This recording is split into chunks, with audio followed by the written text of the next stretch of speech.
United Fund, représenté par Diana.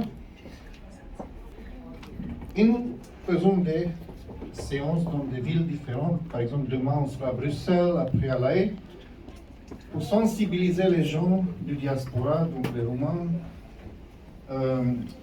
autour des concepts qui concernent le leadership, l'entrepreneuriat et le développement personnel.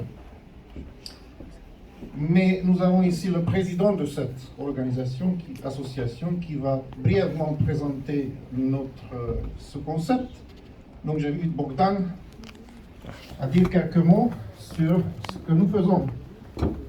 Oui, merci Ioan. Mersi a tout le monde, mulțumesc pentru toți cei care intră în seara asta. Această întâlnire era prevăzută să fie în limba română, dar o să fie în limba franceză. Donc ce soir, on va continuer en français. J'espère que tout le monde est d'accord avec ça, parce que dans l'invitation, en fait, on avait laissé comprendre que ça allait être en roumain. Voilà, donc on va le faire en français. Je ne veux pas prendre plus de temps de ça, par rapport à ce que Ioan a dit. Tout à l'heure, j'avais parlé de l'école roumaine de La Haye. Ce groupe de travail a été créé autour de l'école roumaine de La Haye pour consolider en fait l'idée d'apprentissage et d'éducation continue vers le domaine des adultes. Et donc le programme dont Ioan vous parlait consiste dans ces 3 sessions. Aujourd'hui ici à Paris, demain à Bruxelles et au mois d'octobre à La Haye, où on fait intervenir en fait des speakers qui sont reconnus dans le domaine du leadership, afin de pouvoir voir de quelle façon on peut impacter et apporter de la lumière sur les skills, sur les habiletés en fait que chacun d'entre nous avons dans nous-mêmes, hein, mais que nous pouvons mettre en valeur de façon à être un exemple, être quelqu'un qui apporte quelque chose à ceux autour de soi dans chaque instant de la vie. Merci et voilà, Ioan, je te redonne le microphone. Merci. Merci Bogdan.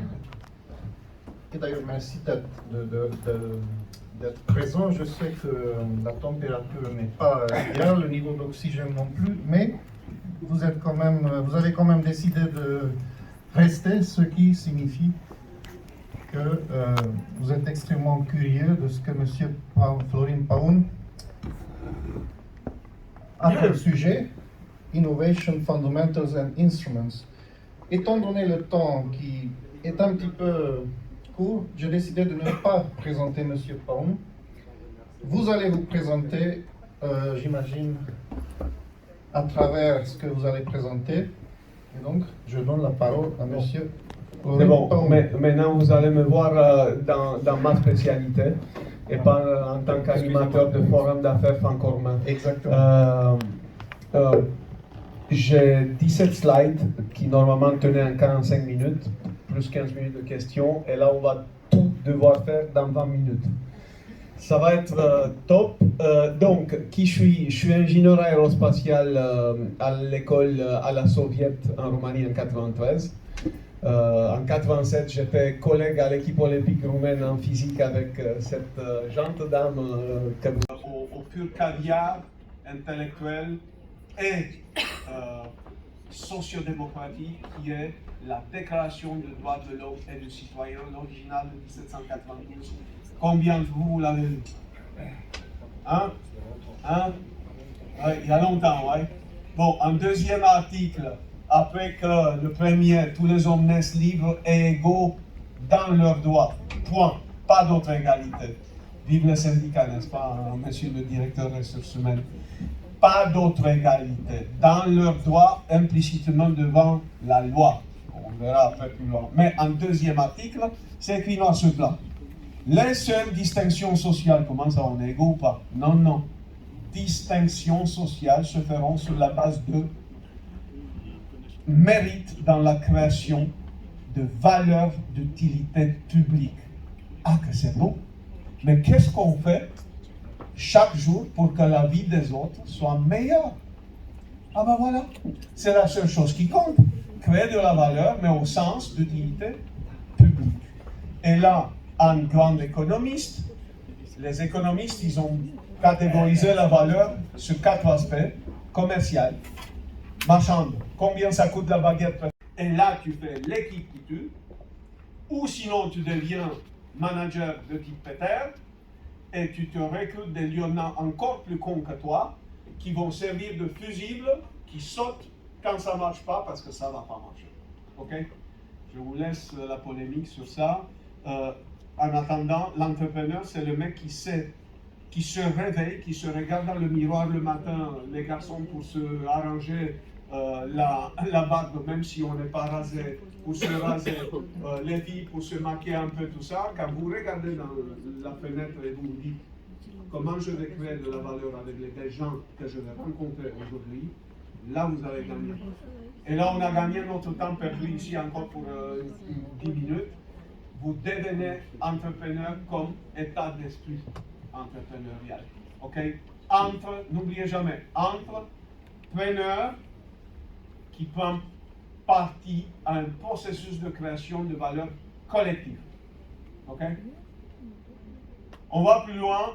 Une autre fondamentale, la chaîne de valeur. Je vais vous la faire très courte parce que c'est celle que j'ai opérée pendant 30 ans, l'aviation commerciale. Vous payez comme passager 100 € pour vous asseoir dans un siège. Vous avez une idée combien va à la compagnie aérienne? Pas 100 € parce qu'il y a 4,5 qui vont à l'aéroport de Paris et surtout il y a 2,5 qui va au mec qui vous a vendu le billet et j'appelle à la barre la plateforme Amadeus. Ok? Mais vous savez combien reste surtout à Airbus ou à Boeing qui prend l'avion? Ah, deux toits, c'est les cadres macro. Les cadres macro. Donc les bus, c'est 2 toits. Les bus, c'est 2 toits. Aerospace, rocket science. C'est quand même quelque chose. C'est entre les deux. C'est 7. C'est 7. Vous savez, j'avais besoin de ce chiffrage-là parce que je voulais calculer ma place dans la chaîne de valeur en tant qu'ONERA. Et j'ai trouvé que l'Office national d'études et recherche aérospatiales qui aidait à faire Airbus depuis 30 ans ces beaux avions, de ça, pour faire avancer les dossiers, mais on met les idées, on met l'entonnoir, on fait des programmes et on y va dans les cibles qu'on définit et on avance sur ce qu'on appelle Technology Readiness Level, qui signifie en français le degré de maturité de la technologie. Eh bien, on a eu le professeur Chesbro à qui je tirais mon hommage aujourd'hui, qui a dit ben, les entonnoirs, c'est plus ça. Tout est ouvert. Tout est ouvert, ça part dans tous les sens. On n'a pas le temps d'expliquer tout ça, mais sachez que si vous laissez la place à quelqu'un à l'extérieur qui n'était pas apparu quand vous avez lancé votre programme, ben, c'est lui qui va vous amener plus vite dans la cible. Et les mecs que vous avez pris avec vous, en plein milieu du programme, bye bye, au revoir, je m'en fous, ça ne m'intéresse pas, c'est pas mon programme, c'est plus ma priorité. Okay? On est devenu comme ça, et ça c'est des trucs, il vous faut des hommes pour faire ça, tous les deals. Et ça, j'ai dit que finalement, voilà, je reprends l'aérospatiale, vous avez 7% sur le développement technologique, vous avez 15% sur la maintenance. C'est un bug dans le business model qui a été vu par Ryanair. Et vous vous rappelez au début de Ryanair, no more maintenance. Si c'est ça, c'est no more maintenance. Ah, security là. Non, vous n'avez rien compris. Je vais opérer only brand new aircraft. Je vais opérer que des avions nouveaux. Je les achète, je les change, je les achète, je les change, je les achète, je les change. Ça va me coûter que 7 à la place de 15. Il a gagné 11%. 11% en coût opérationnel, rien que parce qu'il a la flotte la plus neuve de toute la planète. Et c'est Airbus et Boeing qui n'ont pas réussi à le suivre parce qu'il est passé de 3 ans à 6 ans. Et quand il a vu qu'il doit faire les vraies grandes opérations de maintenance, il a dit, vous savez quoi, je ne vous achète plus les avions. Ah bah, c'est pas grave, tu vas les louer. Non, je ne vous loue plus les avions. Vous savez qu'est-ce qu'ils achètent chez Ryanair? Have a guess. Qu'est-ce qu'ils achètent chez Ryanair? Oui, mais pourquoi? Ils achètent quoi? Ben, ils achètent des kilomètres Newton. chez le motoriste. Parce que Boeing et Airbus n'ont pas voulu vendre des kilomètres passagers. Alors il est allé chanter la concurrence sur la verticale. Et il a convaincu les mecs de GE que lui, il achète de la disponibilité de propulsion. Il achète des hundreds of millions of units, kilomètres, newton.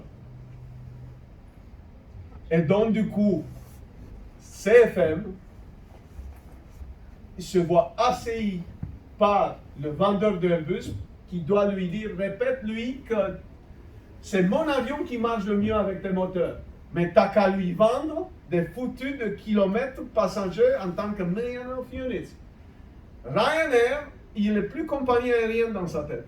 Il est fournisseur de mobilité d'un point A au point B. Il a été le premier à te vendre ton billet d'avion avec la course Uber. Je vais la faire très courte.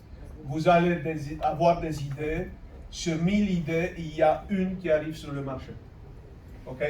Et ça s'appelle ce qu'on appelle la vallée de la mort. C'est ça le paradigme de l'innovateur. Celui qui veut innover, et on est tous quelque part là. Les chercheurs, ils veulent trouver les premières idées, et tu vois en tant que recherche les peu de sous que tu coûtes.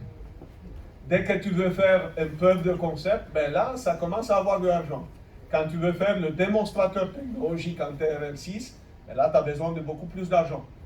Quand tu veux certifier, ben, tu as beaucoup plus d'argent. Et ici, quand tu fais tes premières ventes, you scramble off the money. Pour les joueurs de poker, vous faites tapis. Ați aruncat toți banii voștri în piață. Vous allez jeter tout votre argent sur le marché, vous lancez le produit avec une super campagne de pub. Vous avez vu cette voiture, qu'est-ce qu'elle est mignonne, qu'est-ce qu'elle est belle, qu'est-ce qu'elle est pratique. On dirait un poire. Mais poire, elle est restée la Renault 14. Vous voyez ce que je veux dire? Elle est une super caisse qui ne s'est jamais vendue parce qu'on a osé à la comparer avec un poire et on a payé 2 millions de francs pour D6 pour pondre une connerie pareille. Mais ce n'est pas le meilleur. Les champions worldwide, c'est le... Est-ce que quand je vous parle de quel est le meilleur 4x4 au monde, ça vous vient quoi à l'esprit? The best 4x4 wheel. Range Rover, have a guess, Toyota, Land Cruiser, everybody speaking of. Rappelez-moi, combien ils ont gagné de Paris-Dakar, ce mec-là? Qui c'est qui a gagné 7 fois Paris-Dakar dessus? 7 fois. Mitsubishi. Pajero.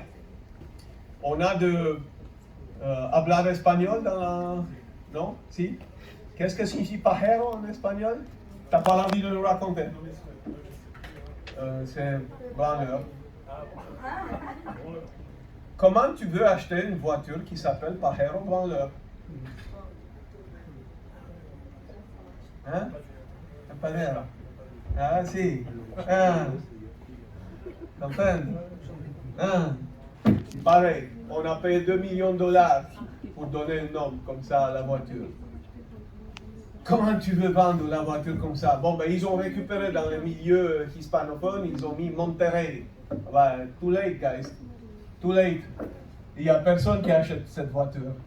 Pourtant, c'est la meilleure au monde, bordel. Anyway, you scramble all the money, you take the maximum risk here when you invest. Nous, c'est vrai. Ah, voilà. The maximum risk, you take it in TRL 9.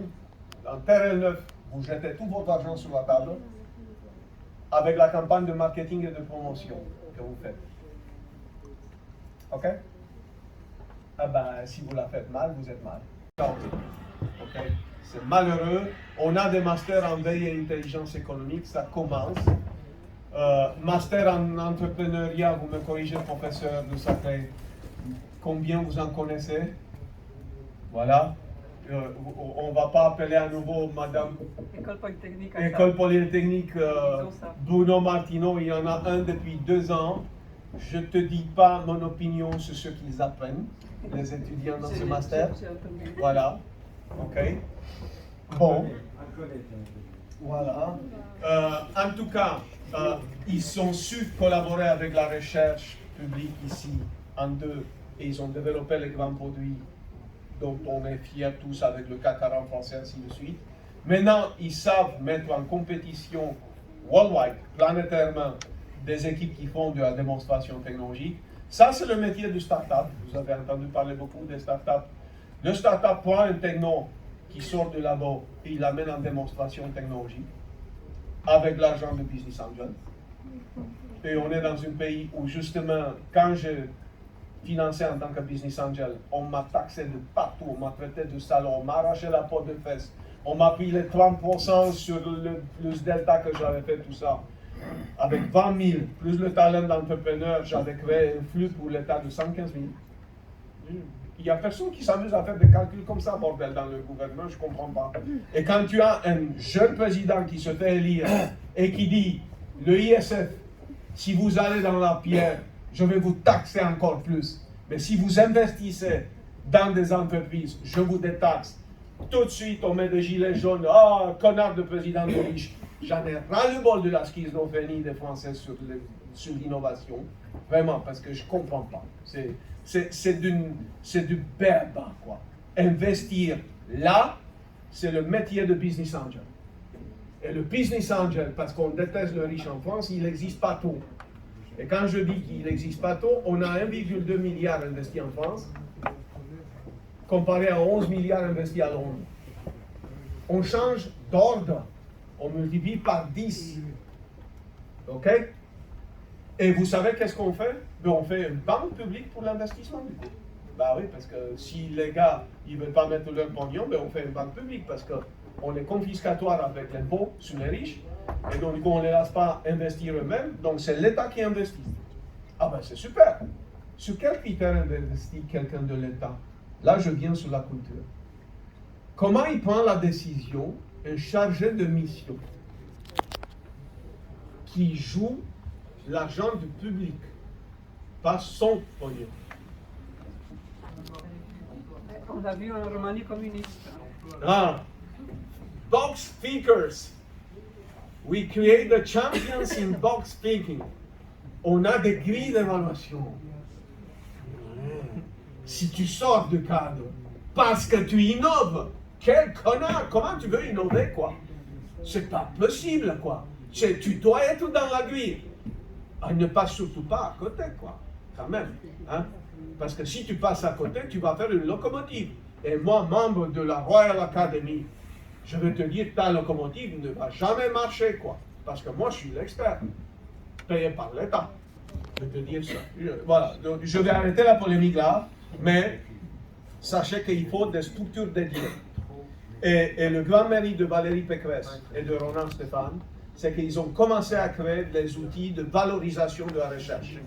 Enfin, ils ont créé les sociétés d'accélération et de transfert qui marchent en technopush. Ils ont créé les instituts de recherche technologique qui marchent en market pool, où ils ont forcé les grands à venir avec toute la supply chain, se mettre ensemble autour de table et parler avec les instituts de recherche.